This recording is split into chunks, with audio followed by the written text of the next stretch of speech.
Hello traders, I'm Daryl Richburg, Senior National Trainer for PremiereTrade and PremiereTrade AI. We've discussed the definition of a trend and how to recognize those trends. Now let's go into a little more detail and discuss the tool that we use in the software to recognize those trends.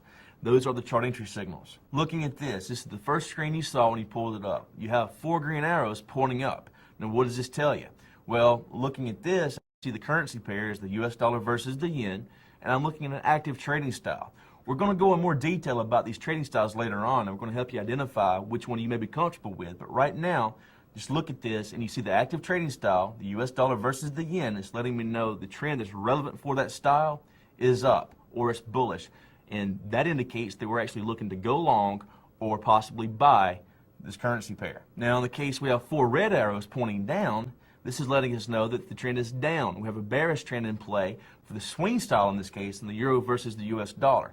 That's telling us we want to short or possibly sell the euro versus the US dollar to capitalize off of this bearish trend. Let's talk a little more about those chart entry signals. You've noticed on the screen that those chart entry signals have white and black lines in there. Well, those white and black lines are actually what determine, or the relationship between the white and black lines, or what tells us whether or not the entry signal will be green or will be red.